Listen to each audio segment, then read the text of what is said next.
Thank you so much for joining us today on this video and your interest in preparing for the El Nino season. Your city staff has been preparing for years, and we are really excited to be able to share with you all the work that's been done. I'm Katie Lichtig, I'm your city manager, and with the support of the City Council through their goals and the budget, we've been able to do amazing things to help this community prepare for the worst. As I like to say, we hope for the best, but we plan for the worst so that we can be in service to you during the worst of times. And so you'll see the collaboration, the faces, the names of the employees who've been doing this hard work. There's more information for you on slowcity.org/prepared. And so now let me introduce our city staff who will share with you all the good work that we're doing.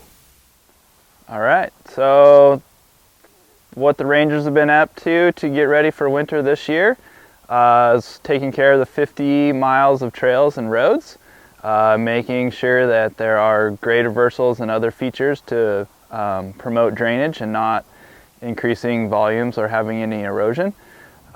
We've serviced and tested our backup generators. We've reviewed and practiced our emergency response plans, and we're confident that we'll be able to provide uninterrupted high-quality water to our customers during El Nino.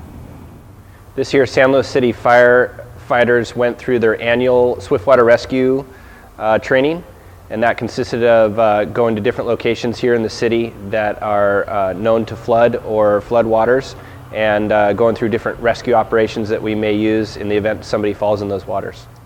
I'm Woodsy out at Laguna Lake Golf Course. By day I'm in charge of the operations and programming here.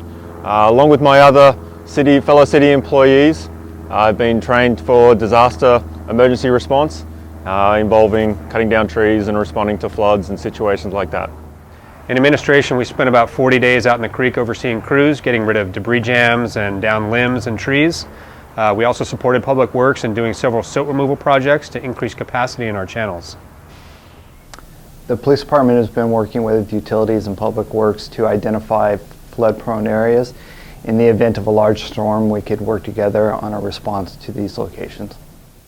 We've updated our Department Operations Center with new maps and books and tools to help the operations respond when we have an incident.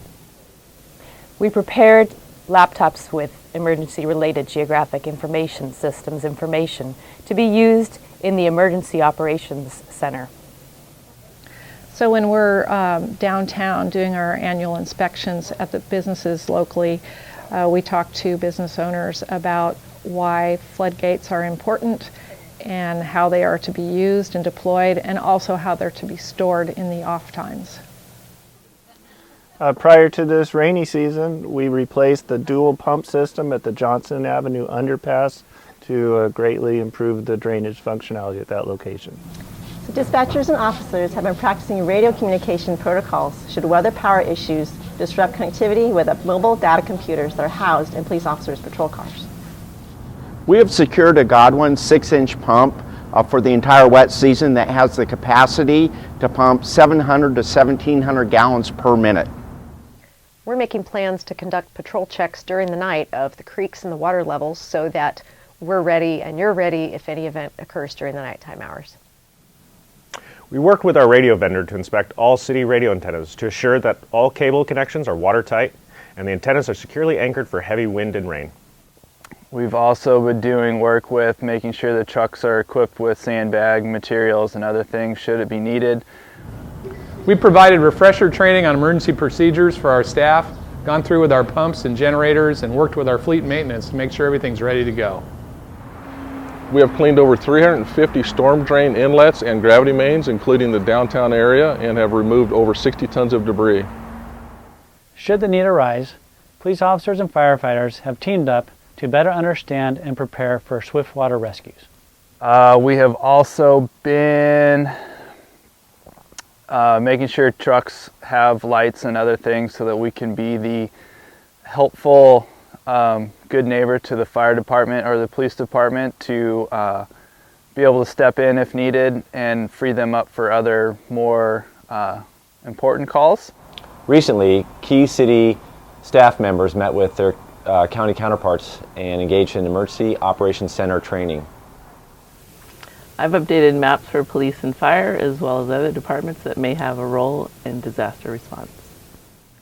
We collaborated with the Police Records and Communications Manager to provide radio training to all Public Works and Utilities employees. We've done a couple chainsaw trainings with our city arborist team, ensuring that everybody is up to snuff and able to run a chainsaw if we need to. We provide ongoing guidance to local businesses for stormwater pollution prevention during storm events. We replaced 405 feet of corrugated storm drain pipe to increase the capacity of our storm drain system. We've been working with our biologists to make sure that the creeks are in good shape, and we're checking that regularly. We are also checking and contacting transients in potential low-lying areas and outlining those spots so that everybody is in the know and able to check if needed. We completed 3 silt removal projects, restoring the creek's capacity. We inspected and replaced backup batteries in all critical city facilities. We're making sure that public transit is available even in stormy weather. I prepared my home and my family so in the event of a disaster I could come back and serve my community. It's a lot. We've been doing a lot. I can't think of anything off the top of my head now. Thanks again for watching this amazing video of all the things that we're doing to prepare our community for El Nino. We do this for any natural or man-made disaster. There's more information on the city's website at slowcity.org/prepared. Please join us in helping our community survive and thrive even in the face of El Nino this winter.